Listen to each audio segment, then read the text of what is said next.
حضرت امام مالک کہتے ہیں میں غریب کا بیٹا تھا. اکثر دین پڑھنے والے غریبوں کے بیٹے ہوتے ہیں. امیروں کے بچے ایف ایس سی پڑھتے ہیں, بی ایس سی پڑھتے ہیں, ٹیکنالوجی پڑھتے ہیں. غریبوں کے بچے دین پڑھتے ہیں اور پھر امیروں کو ممبریاں ملتی ہیں. غریبوں کے بچوں کو اللہ ممبر عطا فرماتا ہے, مصلی رسول اللہ دیتا ہے. حضرت سیدنا امام ابو مالک فرماتے ہیں میں غریب کا بیٹا تھا اور میری 6-7 بہنیں, میں اکیلا بھائی تھا. آپ فرماتے ہیں میرے ابا جی فوت ہو گئے. میری امی پکڑ کے مجھے ایک دھوبی کی دکان پہ لے گئی, کہنے لگی اسے کپڑے دھونے کا طریقہ بتا دے, سلیقہ سمجھا دے, یہ بھی ایک چھوٹی سی لانڈری کی دکان کھول لے گا, میری بیٹیوں کا پیٹ پالے گا. دھوبی کہنے لگا ٹھیک ہے, میں 2-3 درہم بھی دوں گا مہینے کے, اور جب کام سیکھ جائے گا تو تنخواہ بڑھ جائے گی. امام ابو مالک رحمت اللہ علیہ فرماتے ہیں میں بہنوں کے لیے روزی کمانے نکلا, میں بیوہ ماں کے سر پہ بوجھ اتارنے کے لیے نکلا, میں غربت کے عالم میں نکلا. رستے میں امام اعظم کا مدرسہ تھا. فرماتے میں وہاں چمکتے چہرے دیکھتا, لیکن اپنی غربت کو دیکھ کے میں آگے بڑھ جاتا, پریشان ہوتا کہ میں کیسے علم حاصل کروں گا. آپ فرماتے امام صاحب مجھے اکثر دیکھتے. ایک دن امام اعظم باہر نکلے, مجھے کھڑے ہوئے دیکھا تو قریب بلایا, سینے سے لگایا, ماتھا چوما. کیا نام ہے؟ میں نے کہا ابو مالک میرا نام ہے. کہا تمہیں پڑھنے کا شوق ہے؟ کہا بڑا شوق ہے. کہنے لگے چل آ جا پڑھا کر, آ جا مدرسے میں پڑھا کر. کہتے میں سارا دن وہاں پڑھتا, گھر سے کام کرنے آتا, سارا دن امام اعظم کے پاس پڑھتا رہتا. مہینہ آیا تو میری اماں کہنے لگی تنخواہ لاؤ. میں نے کہا امی جی تنخواہ تو وہ دے گا جو ڈیوٹی پہ جاتا ہو, میں تو پڑھنے جاتا ہوں. کہتے اماں گھر سے نکلی اور بڑے غصے کے ساتھ نکلی, کہنے لگی مولوی نے میرا بچہ خراب کر دیا, میرا بچہ خراب کر دیا. میں کام پہ بھیجتی تھی, اس نے کس چکر میں ڈال دیا, مسلوں سے بھی کبھی پیٹ بھرا ہے, کام بھی تو کرنے چاہیے نا. کہتے امام اعظم کے سامنے کھڑی ہوئی. امام صاحب بڑے امیر کبیر آدمی, اربوں خربوں پتی تھی, اور پھر اتنے بڑے عالم فقیر, سارا بغداد, سارا کوفہ, سارا مصر سلوٹ کرتا ہے. بی بی آئی اور تیز جملے, عورتوں کا طریقہ ہوتا ہے. کہنے لگی مولوی تیری سفید داڑھی, تیرا اتنا نام, تجھے خیال ہی نہیں آیا میں بیوہ عورت ہوں, تو نے میرا بچہ خراب کر ڈالا, میری یتیم بچیاں روٹی کہاں سے کھائیں گی, مسلوں سے بھی کبھی پیٹ بھرا ہے. کہتی اتنے سخت جملے کہے, پر قربان جاؤ امام اعظم سنتے رہے اور مسکراتے رہے. کہنے لگے میری غلطی ہے, میری غلطی ہے, میری غلطی ہے, بی بی بھول گیا تھا, غلطی ہو گئی. بی بی کہتے تیری امام صاحب سنتے رہے. جب غصہ اتر گیا تو کہنے لگے اماں تیرا غصہ اتر گیا ہے؟ اتر گیا ہے. کہنے لگے تیرا بیٹا بڑا نیک ہے, تیرا بیٹا بڑا لائق ہے, تو اسے پڑھنے دے. کہنے لگے چپ کر دے مولوی, یہ پڑھے گا تو میں روٹی کہاں سے کھاؤں گی. امام صاحب کہنے لگے مجھے بتائے گی تیرے گھر کا خرچہ کتنا ہے. اس نے ایک لفظ تو ہے 3 دینار کا, ایک روایت ایسی بھی لکھی ہے بزرگوں نے, کہنے لگی 40 درہم ہے. اور اماں کہتی میں نے جان بوجھ کے زیادہ بتائے, حالانکہ میں کنار کا خرچہ کرتی تھی, لیکن جب کھلا ڈلا کرے تو وہ والا خرچہ بتایا. میں نے کہا 40 درہم خرچہ ہے, تو دے گا؟ تو کہتے امام اعظم کہنے لگے اماں تجھے لینے نہیں آنا پڑے گا, پہلی سے پہلے تیرے گھر میں پہنچ جایا کریں گے, یکم سے پہلے آئیں گے. او بھائیو کہاں استاد ملتے ہیں, کہاں استاد ملتے ہیں, کہاں وہ لوگ ملتے ہیں جو دعائیں مانگتے, التجائے کرتے, پیار کرتے. گزر گیا وہ دور, اب تو سوٹ لینے کا دور ہے, مٹھائیاں لینے کا دور ہے, ہاتھ ڈلوانے کا دور آیا ہے. اب کون پوچھتا ہے, اب تو پوچھتے ہیں تو میرے لیے کیا لایا ہے. حضرت سیدنا امام اعظم ابو حنیفہ رحمت اللہ علیہ 1 دن نہیں, 2 دن نہیں, 4 دن نہیں, 5 مہینے نہیں, 20 سال تک, کہنا آسان, بولنا آسان, سننا آسان, 20 سال تک امام ابو مالک کے گھر میں خرچہ دیتے رہے, وہ پڑھتے رہے. اماں کہنے لگی تو میرے بیٹے کو لگا تو لیا ہے, تو پڑھ کے بنے گا کیا. حضرت امام اعظم فرمانے لگے بادشاہوں کے تخت پر بیٹھ کر بادشاہوں کے ساتھ کھانے کھایا کرے گا, ان کے ساتھ بیٹھ کے حلوہ کھائے گا, وقت آئے گا تو دیکھے گی. کہتے ہیں میرے امام انتقال کر گئے, وقت بیت گیا. ہارون رشید نے مجھے بلایا بغداد میں اور کہا میں آپ کو چیف جسٹس بنانے لگا ہوں. کہتے ہیں میں خوشی سے سجدے کرنے لگا, میں چیف جسٹس بنا. میں نے اپنی اماں کو خط لکھا کہ اماں بغداد آ جا, تیرے بیٹے کو اللہ نے بڑی شان عطا کر دی ہے. فرماتے ہیں ہارون رشید کی بیوی بڑی اولیاء کی, علماء کی بڑی فرما بردار تھی, محبت کرنے والی تھی. اس نے حلوہ بنا کے بھیجا, کھانا بنا کے بھیجا. ہارون رشید تخت پہ بیٹھ کے کھانے لگا تو کہنے لگا امام صاحب آپ بھی یہیں آ جائیں میرے ساتھ.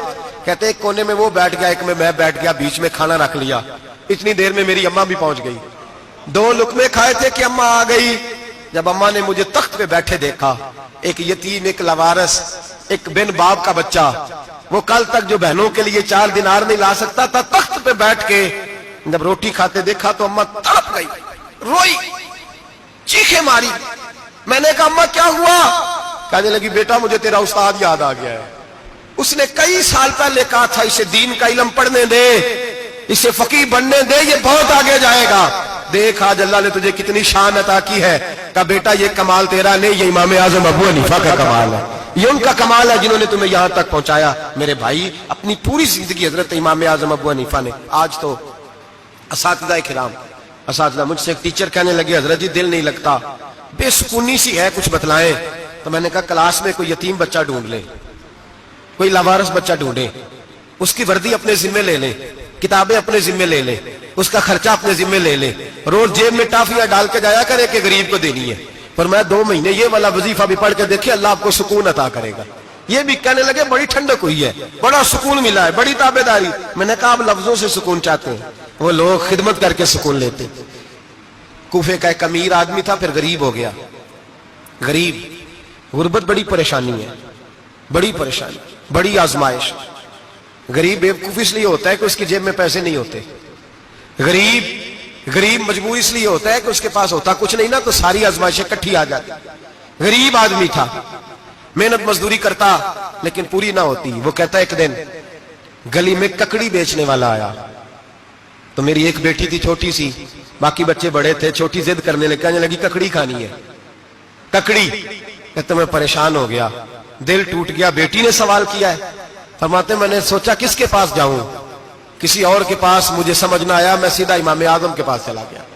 یہ شخص ہے جو مجھے دے گا بھی اور میرا پردہ بھی رکھے گا، مجھے دے گا بھی اور میرا، بولیے، میرا یہ پردہ بھی رکھے گا، یہ رسوا نہیں کرے گا، یہ فوٹو نہیں کھچائے گا، یہ فوٹو کھچا کے پہلے دن فیس بک پہ نہیں لگائے گا کہ میں غریبوں میں تھیلے بانٹ رہا ہوں، یہ اسی وقت اخبار والوں کو نہیں بلائے گا ایک تھیلا اور 6 اخباروں میں تصویریں، یہ اس طرح نہیں خیرات دے گا۔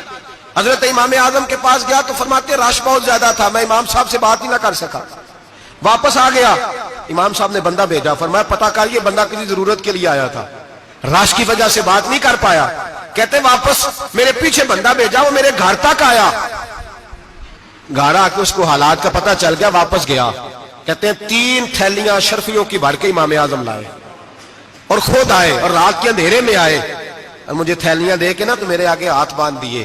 میں نے کہا حضور ہاتھ کیوں باندھتے ہیں؟ آپ فرمانے لگے یار دکھ اس بات کا ہے کہ تو میرا پڑوسی تھا اور تیری غربت کا مجھے پتہ ہی نہیں چلا، تو میرے علاقے کا تھا اور میں نے سوچا ہی نہیں، میرا اپنا تھا مجھے خیال ہی نہیں آیا۔ فرمایا معاف کر دے، میری شکایت نہ کرنا کہ یہ میری طرف توجہ نہیں کرتا تھا۔ علم بھی تھا، عمل کا نور بھی تھا، تقوی کا حسن بھی تھا، غریب کی مدد کا جذبہ بھی تھا۔ آج لوگوں پر مال کا فتنہ سوار ہوتا ہے، سب پر نہیں لیکن زیادہ لوگوں پر۔ جیسے جیسے مال آتا جاتا ہے ویسے ویسے عقل بھی آتی جاتی ہے، ویسے ویسے سیانے بھی ہوتے جاتے ہیں۔ کہتے ہیں وہ بھی کمائے وہ بھی کرے، میں تو ٹیکنیکلی بڑا ہوں، میں عقل مند ہی، میں نے بڑی نہ بہن کی فکر رہتی ہے، نہ بھانجوں کی فکر رہتی ہے، نہ رشتہ دار کی فکر رہتی ہے، نہ دائیں بائیں کچھ دیکھتے ہیں۔ لوگ جیسے جیسے پاورفل ہوتے جاتے ہٹتے جاتے، کٹتے جاتے، امیروں سے گرانے لگتے جاتے، آگے کی طرف دیکھتے جاتے۔ امام اعظم ابو حنیفہ رحمت اللہ علیہ نے ساری زندگی پیار کیا، محبت بانٹی، علم، فقاہت، تقوی، روشنی۔ آج لوگوں کو علم ہوتا ہے پر علم کا نور نہیں ہوتا، ہمیں بہت ساری باتوں کا پتہ ہوتا ہے پر وہ باتیں ہمارے لفظوں میں ہوتی ہیں، ہم اس کے حسن سے آگاہ، اور اگر میں یہ کہہ دوں کہ ہمیں ان باتوں پر یقین کامل نہیں ہوتا، کہہ رہے ہوتے ہیں، ہم سمجھتے ہیں، بڑی باتیں کرتے ہیں، لیکن ان باتوں کے پیچھے جو عمل کا جذبہ ہے وہ پھیکا ہوتا۔ امام اعظم ابو حنیفہ رحمت اللہ تعالی علیہ جتنے بڑے عالم تھے اتنا ہی بڑا خوف تھا اللہ کا دل میں، اتنا ہی بڑا خوف تھا۔ ایک آدمی کہتا ہے میں نے امام صاحب سے مسئلہ پوچھنا تھا، میں نے عشاء کی نماز امام صاحب کے پیچھے پڑھی، کتنی لوگ باتیں سنتے ہیں، اس کا اثر کتنا لیتے ہیں، لیکن امام صاحب رحمت اللہ علیہ کا طریقہ کیا تھا؟ کہتے میں نے امام صاحب کے ساتھ نماز پڑھی مسجد میں، تو قاری صاحب نے قرآن پڑھا، اذا زلزلت الارض زلزالہا واخرجت الارض اثقالہا، فرماتے ہیں آخری 2 آیتیں پڑھی، فمن یعمل مثقال ذرۃ خیرا یرہ ومن یعمل مثقال ذرۃ شرا یرہ۔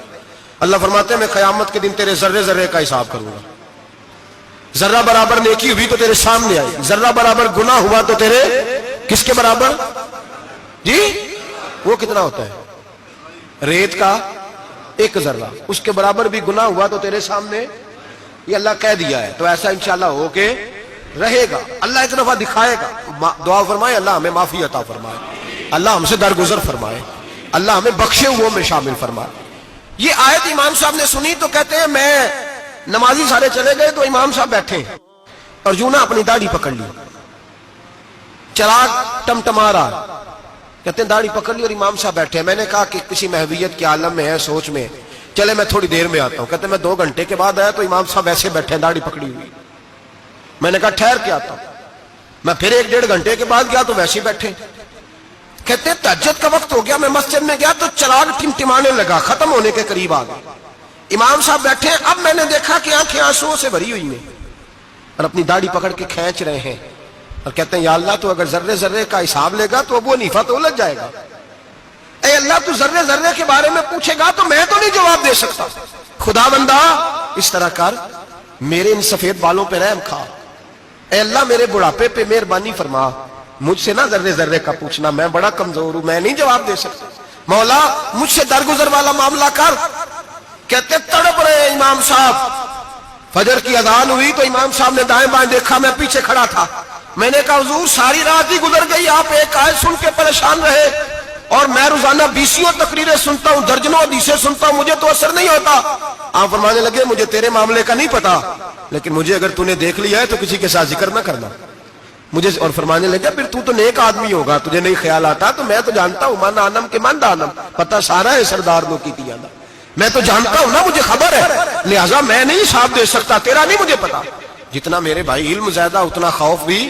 حضرت عبداللہ ابن مسعود فرماتے ہیں زیادہ باتیں کرنے والا عالم نہیں ہوتا, اللہ سے زیادہ ڈر جانے والا عالم ہوتا ہے. جو آدمی لمبی چوڑی گفتگو کرے وہ فقیہ نہیں, وہ اللہ سے ڈرنے والا نہیں, بلکہ جس کو وہ بات کرے تو تھوڑی کرے, ڈر کے کرے, خوف کے ساتھ کرے. اللہ کی خشیت جس کے دل میں ہو وہ بڑا عالم ہوتا ہے. حضرت امام اعظم ابو حنیفہ رحمت اللہ علیہ مالدار تھے اور اپنے مال میں سے حصے نکالتے تھے. امام صاحب فرمایا کرتے تھے میں نے چند 1000 درہم رکھ دیے. حضور کس لیے؟ فرمایا لوگوں کو قرضہ دینے کے لیے. نبی پاک صلی اللہ علیہ وسلم نے فرمایا قرضہ لینے والے کو منع کیا ہے, فرمایا قرضہ ایک قید ہے, بغیر مجبوری کے نہ لینا. اب لینے والے بھی احتیاط نہیں کرتے, فٹافٹ قرضے کے پیچھے بھاگتے. بڑی مجبوری ہو تو قرضہ لیں, فرمایا مقروض قیدی ہوتا ہے, قرضہ لینے سے بچو. اور دینے والے کو کیا کہا؟ فرمایا اگر سامنے والا تنگ دست ہو نا, تنگ دست, تو اسے مہلت دو. جتنی تم مہلت دو گے اللہ اتنے ہی پیسے روز صدقہ کرنے کا ثواب عطا فرمائے گا. اگر تنگ. ایک صاحب مجھے کہنے لگے, میں نے رمضان شریف میں نا قرضے کے حوالے سے یا کچھ عرصہ پہلے کسی موقع پر قرض کے حوالے سے کوئی بات کی. ایک صاحب مجھے کہنے لگے حضرت صاحب جیسے کسی کو لینا ہوئے نا 20,000 تو انہوں ترا کے لئی دے, تو جی 20 کروڑ لینا ہوئے تو پھر نہیں ترایا جاتا. میں نے کہا کیوں؟ کہنے لگے 20,000 والا بندہ ماڑا ہوندا ہے نا, جڑا 20 کروڑ کھا گیا وڈی مگرمچھ ہوندا ہے, انہوں ترایا جا سکتا, وہ دے کے بندے ترلے ہی کر دے, چل بھائی کیویں دے سکنا ہے. وہ جو 20,000 والا نا ماڑا بندہ کہتے تو دینے نے کہ تیرا بندوبست کریے, کہتے چل صاحب جمعرات لے آؤ کسی طریقے, جمعرات ماڑا ہے نا. نبی پاک نے کیا فرمایا؟ حضور نے فرمایا تجھے پتہ چل جائے کہ تنگ دست ہے تو مہلت دے, جتنے دن تو اس سے پیسے نہیں لے گا اتنے پیسے روز صدقہ کرنے کا ثواب دیا جائے. اب لوگ جو تگڑی موٹے مگرمچھ ہیں ان کو مہلت دیتے ہیں, وہ کہتے ہیں جا جتھوں لب دے نہیں لے, پھر کہتے ہیں نہیں آپ بتائیں آپ کیسے دے سکتے. اور ماڑا بندہ انہیں 2,000 دینا ہے دکان کا, اس کو دکاندار کہتا ہے کل سائیکل لے کے تب گزرنا میرے آگے سے اگر پیسے دینے ہیں تو میں نے سائیکل رکھ لینا. ڈرنا چاہیے اللہ پاک, ہمیں پتا ہوتا ہے سامنے والا غریب ہے, تنگ دست ہے, مجبور ہے, اسے مہلت دینی. امام صاحب کہتے ہیں میں نے کچھ پیسے رکھے ہوئے, پس منظر یہ تھا کہ غریب لوگ آتے ہیں تو میں ان کی مدد کروں گا. امام اعظم ابو حنیفہ نے ایک بندے سے پیسے لینے تھے اور حال یہ تھا کہ آپ دھوپ میں کھڑے تھے, ساتھ اس بندے کا مکان تھا. لوگوں نے کہا حضرت دیوار کے سائے میں ہو جائے. فرمانے لگے اس سے پیسے لینے ہیں, اگر سائے میں کھڑا ہوا تو سود میں شمار ہو جائے گا, میں اس سے فائدہ نہیں لے سکتا. ایک بندے سے قرضہ لینا تھا, وہ آپ کو دیکھ کے گلی اور دوسری گلی میں چلا گیا, رستہ بدل گیا اور چھپ گیا. امام صاحب رونے لگے, کہنے لگے اے اللہ میں اتنا برا ہو گیا ہوں کہ تیرے بندے مجھ سے چھپنے لگے. اس کو ڈھونڈ کے لائے, کیوں چھپتا ہے؟ کہ حضور آپ کے پیسے دینے ہیں. آپ نے فرمایا جا میں نے اللہ کی رضا کے لیے معاف کیے, آج کے بعد چھپنا نہ, اس لیے میں نہیں چاہتا کہ تجھے کوفت ہو, تو میری طرف دیکھ کے چھپنے لگا ہے, میری طرف دیکھ کے. غریب تو بھائی گلیوں میں گھستے پھرتے ہیں کہ کوئی بندہ مل نہ جائے.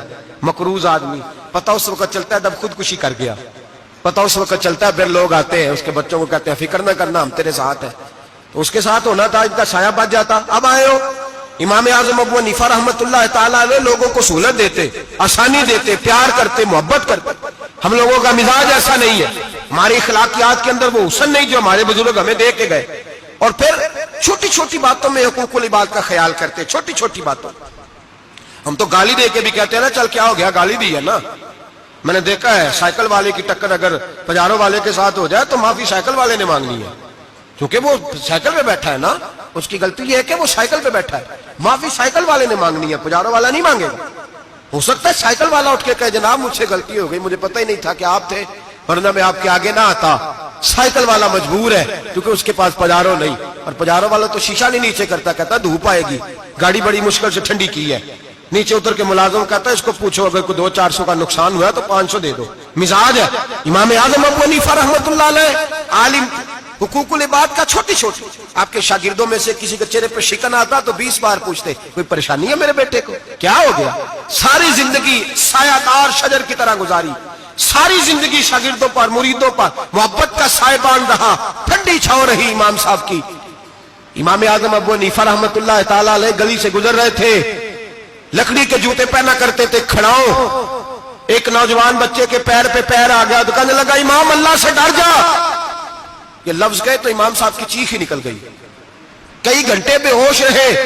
لوگوں نے کہا حضور کیا ہوا؟ فرمانے لگے تم نے سنا نہیں, چھوٹے چھوٹے جوان بھی کہتے ہیں کہ ابو حنیفہ اللہ سے نہیں ڈرتا, اللہ کی مخلوق کہتی ہے نہیں ڈرتا. اگر یہ کہہ رہے ہیں تو میرا کیا بنے گا. کئی دن روتے گزر گئے. لوگ اس بچے کو لائے, آگے کہنے لگا حضور آپ تو پریشان ہو گئے, میں نے تو محاورتاً کہا تھا, محاورتاً کہا تھا کہ آپ اللہ سے نہیں ڈرتے. فرمانے لگے بیٹے مجھے محاوروں کا نہیں پتا, جب رب کے خوف کا نام آتا ہے تو جملے سیدھے میرے دل سے جا کے ٹکراتے, سیدھے دل سے جا کے ٹکراتے. گلی سے گزر رہے, لکڑی کے جوتے پہنے, کھڑاؤں, بارش ہے, کیچڑ ہے. ایک دیوار کے قریب سے گزرے تو تھوڑا سا کیچڑ اڑ کے نا تو دیوار پہ پڑ گیا. یہاں ٹرالی والا ساری دیوار توڑ جاتا ہے اور کہتا ہے چلو میں نے کون سا جان بوجھ کے کیا ہے. یہاں لوگوں کا گھر توڑ جاتے ہیں, کہتے ہیں چلو بتاؤ کتنا خرچہ آیا تھا. فوری طور پہ لوگ ماننے کو تیار ہی نہیں. امام صاحب کے پیروں سے, یہ باریکی سمجھے, یہ حقوق العباد کا مسئلہ ہے. جو جاننے والے ہوتے تھے ان کا یہ طرز زندگی تھا. کیچڑ اڑا پیروں سے اور ایک آدمی کی دیوار پہ پڑ گیا. امام صاحب کھڑے ہیں, سوچ رہے کروں تو کیا کروں. شاگرد صاحب نے حضرت جی کیا پریشانی ہے؟ آپ فرمانے لگے میں نے اس کی دیوار گندی کر دی ہے, صاف نہ کروں تو بھی ظلم ہے, اور اگر صاف کروں تو دیوار کچی ہے. جب صاف کروں گا تو کچھ مٹی اتر جائے گی, تو کسی کے گھر کی مٹی اتارنا یہ بھی ظلم ہے. اب میں دو پریشانیوں میں الجھ گیا ہوں, کدھر جاؤں؟ کہا حضرت جی پھر. فرمایا اس کے دروازے پہ دستک دو. دروازے پہ دستک دی تو جو بندہ باہر آیا وہ مجوسی تھا, آگ کی پوجا کرنے والا تھا. امام صاحب کہنے لگے مجھے جانتے ہو؟ کہنے لگے حضور سارا کوفہ جانتا ہے, سارا بغداد جانتا ہے, ساری دنیا جانتی ہے آپ مسلمانوں کے امام ہیں, لوگ جانتے. آپ نے فرمایا یار مجھ سے غلطی ہو گئی ہے. وہ کیا؟ آپ فرمانے لگے میں اپنے انداز میں گزر رہا تھا, بوڑھا آدمی ہوں, خیال نہیں آیا, تھوڑا کیچڑ اڑ کے تیری دیوار پہ لگ گیا ہے. میرے بھائی یہ کوئی فرشتے تھوڑی تھے, یہی زمین پہ بسنے والے لوگ, احتیاط والے لوگ. ہم لوگوں نے پتہ نہیں اپنا مزاج اتنا سخت کیوں بنا لیا ہے. کتنے لوگوں کو لتاڑ کے, کتنی پگڑیاں اچھال کے, کتنے حقوق العباد ضائع کر کے بھی ہم اسی طرح کے مطمئن ہیں. کہاں سے تسلی لاتے ہیں ہم, کہاں سے اپنے آپ کو ٹھنڈک دیتے ہیں, کیسے اپنے آپ کو ہم سکون دے لیتے ہیں کسی کو تکلیف دے کے. کس طرح سکون کی نیند آتی ہے جب کوئی پریشان ہوتا, کیوں ہمارا دل پتھر ہو گیا. اعلیٰ حضرت فرمایا کرتے تھے جا کسی سے جا کے علاج کرا, تیرے سینے میں جو دل دھڑک رہا ہے وہ سخت ہو گیا, جا کسی سے جا کے اس کی دوائی کھا, تجھے خیال ہی نہیں آتا تڑپتے لوگوں کو دیکھ کر, جا کے علاج کرا. اگر ایسے ہی مر گیا تو حالات تیرے حق میں اچھے نہیں ہوں گے. حضرت امام صاحب تڑپ رہے ہیں اور اس شخص کے سامنے آہوزاری کر رہے ہیں جو مجوسی بھی ہے, غریب بھی ہے, کچے گھر میں رہتا ہے. فرمایا یار بتاؤ کیا کروں. امام صاحب باتیں کر رہے ہیں تو وہ آدمی حیرت میں کھو گیا, کبھی دیوار دیکھتا, کبھی اپنا آپ دیکھتا, کبھی امام صاحب کو دیکھتا, دائیں بائیں دیکھتا, پسینے آنے لگے, پتہ نہیں کیا سوچوں کا مد و جزر چلنے لگا, کہاں بات گئی, کہاں تک اس کی سوچ گئی, کہاں پلٹ کے آئی. کہنے لگا امام صاحب میں تو چوک میں رہتا ہوں, روزانہ پتہ نہیں کتنی گاڑیاں مٹی برسا جاتی ہیں, کبھی کوئی نہیں آیا, آپ کو کیا ہوا؟ آپ فرمانے لگے مجھے کسی کا نہیں پتا, مجھے تو میں نے جو قرآن حدیث پڑھا ہے مجھے تو ڈر آ رہا ہے, مجھے بتا تو معافی دیتا ہے کہ نہیں, تیری دیوار صاف ہوگی کہ نہیں. کہنے لگا حضور دیوار کو چھوڑے, پہلے کلمہ پڑھائے, میرا دل تو صاف کر دے. کہنے لگا اتنا میٹھا دین, اتنا پیارا دین, اتنا خوبصورت دین کہ غریب کی دیوار پر کیچڑ لگ جائے اور آپ کو اتنی تکلیف ہو, میں اس دین سے دور کیوں ہوں. یہاں روز یورپ کہتا ہے کہ مسلمان جھوٹی شادیاں کرتے, دنگا فساد کرتے, نیشنلٹی لینے کے لیے جھوٹ بولتے, جانے کس کس قسم کے لوگ پاپڑ بیلتے ہیں، کن کن کس کس طرح اپنا ایمان بیچتے ہیں، کیا انداز ہم اختیار کرتے ہیں۔ ہمارے کردار نے لوگوں کو مذہب اور دین کا باغی بنا دیا۔ ہمارے بزرگوں کا طریقہ یہ تھا کہ چھوٹی چھوٹی باتوں کا خیال کرتے، چھوٹی چھوٹی باتوں کا۔ بہت بڑے عالم تھے، یہ ساری نیکیاں تو ان کی سماجی تھی، فلاحی تھی، ان کی معاشرت کی نیکیاں تھی، دنیا داری، لیکن جو ان کا باقی کا معاملہ تھا، چار لوگ ایسے ہیں جو ہمیشہ قرآن پاک ایک رات میں پڑھا کرتے تھے۔ ان میں پہلا نام حضرت عثمان غنی کا ہے، پورا قرآن پاک، دوسرا مولا علی شیر خدا کا ہے، تیسرا حضرت سعید بن جبیر کا ہے، چوتھے امام اعظم ابو حنیفہ ہیں جو ایک رات میں پورا قرآن پاک پڑھ دیا کرتے تھے۔ جس جگہ امام اعظم کی قبر بنی ہوئی ہے نا، اعظمیہ ایک محلہ ہے بغداد کا، اس کا نام ہی اعظمیہ، امام صاحب کے نام، جہاں قبر بنی ہوئی ہے، وہاں بیٹھ کے امام اعظم ابو حنیفہ نے 60 مرتبہ قرآن پاک ختم کیا، خود پڑھا، خود فرمایا یہاں میں نے دفن ہونا ہے، اس جگہ 60 قرآن پاک پڑھے۔ رمضان کا مہینہ آتا تھا تو امام صاحب ایک قرآن پاک دن میں پڑھتے تھے، ایک رات کو پڑھا کرتے تھے، ایک قرآن پاک سنایا کرتے تھے۔ امام صاحب رحمت اللہ علیہ ساری رات نفل پڑھتے۔ لوگ کہتے ہیں کہ امام صاحب کی رات نماز کے لیے کھڑے ہوتے تو ایک رکعت میں 15 سپارے پڑھتے، تو لوگ کہتے تھے یہ ابو حنیفہ نہیں، یہ تو کسی نے پلر کھڑا کر دیا، یہ تو کوئی ستون ہے، رکوع ہی نہیں کرتا، پورے 15 سپارے۔ یہاں تو ابھی تراویح آئیں گی، لوگ پہلے سے کہنے لگ گئے بڑی گرمیوں کے روزے، بڑی گرمیوں کے روزے، اور آ تو لینے دے بھائی، پہنچ تو لینے دے رمضان شریف کو، اللہ بڑا مہربان ہے، ہر چیز کو بدلنے پہ قادر ہے۔ پہلے سے لوگ تیاری کر رہے ہیں، مسجدیں ڈھونڈیں گے جائے اسی اچھا ہو، قرآن جلدی پڑھا جائے، ڈھونڈ کے۔ امام صاحب رحمت اللہ تعالیٰ علیہ، اور میں اکثر کہا کرتا ہوں، میں کہتا ہوں تو تراویح میں کھڑا نہیں ہوتا، پاسپورٹ کے دفتر کھڑا ہو جاتا ہے 2 گھنٹے، شناختی کارڈ کے دفتر تو 3 گھنٹے کھڑا ہو لیتا ہے۔ یہ تیرا ظلم ہے اپنی ذات کے ساتھ کہ تجھے قرآن کے لیے کھڑا نہیں ہوا جاتا، دنیا داری کے لیے کھڑا، وہ پروجیکٹر کرانے جائے تو چاہے تجھے 4 گھنٹے لائن میں کھڑا ہونا پڑے، وہاں تو کھڑا ہو لیتا ہے۔ اللہ سے ڈر، اپنی تھوڑی سی دنیا داری کے لیے سارا کچھ کر لیتا ہے۔ حضرت امام صاحب رحمت اللہ تعالیٰ علیہ تقویٰ اور طہارت کے پہاڑ 55 حج کیے امام اعظم نے، کتنے؟ 55 حج فرمائے۔ آج ایک مشقت والا کام ہے، جدوجہد والا کام ہے، جوان بھی تھک جاتے ہیں، کہتے ہیں بڑا مشکل ہے جی، اور یہ جتنا مرضی آسان ہو گیا قیامت تک اس نے مشکل ہی رہنا ہے، اس لیے کہ یہ ایک مجاہدہ ہے۔ 55 حج کیے، آخری حج پہ گئے تو کعبے کے مجاور کو کہنے لگے ذرا کھول نہیں دیتے کعبے کا دروازہ، میرا اندر جانے کو دل کرتا ہے۔ اس نے دروازہ کھولا، اندر گئے تو کہنے لگے خدایا، 2 جملے کہے، کہنے لگے اے اللہ جتنا تو نے مال دیا تھا میں اتنا شکر نہیں ادا کر سکا، اور جتنا تو نے علم دیا تھا میں اتنا عمل نہیں کر سکا، اب بوڑھا ہو گیا ہوں، مہربانی کرنا مجھ سے درگزر والا معاملہ کر، اور اے اللہ اگر تو مجھے بتا دے کہ تو راضی یا ناراض ہے تو میں ذرا سکون سے مر جاؤں۔ کہتے ہیں کعبے کی دیواروں سے آواز آنے لگی ابو حنیفہ تیرا رب تجھ سے بڑا راضی ہے۔ داتا گنج بخش علی اجمیری جیسا بابا 1000 سال پہلے لکھ کے گئے کشف الماجوب میں، داتا صاحب نے لکھا ہے 1000 سال پہلے کشف الماجوب میں۔ داتا صاحب فرماتے ہیں میں حضرت بلال کی قبر پہ حاضری دینے گیا، یعنی 1000 سال پہلے کے مسلمان بھی قبروں پہ مزاروں پہ جایا کرتے تھے۔ داتا صاحب لکھتے کہتے ہیں ملک شام میں حضرت بلال حبشی کی قبر پہ حاضری دینے گیا، میں قبر پہ حاضری دے کے تو ساتھ لیٹ گیا، میری آنکھ لگ گئی، مجھے خواب میں نبی پاک کا دیدار نصیب ہوا، گویا حاضری حضرت بلال کی، اور برکت یہ کہ وہاں مجھے مصطفیٰ کا دیدار نصیب ہو رہا ہے۔ فرماتے ہیں نبی پاک میری خواب میں آئے، حضور نے ایک بوڑھے بابے کے گلے میں ہاتھ ڈالا ہوا ہے اور اپنے ساتھ ساتھ چلا رہے ہیں۔ میں نے عرض کی یا رسول اللہ یہ کون ہے؟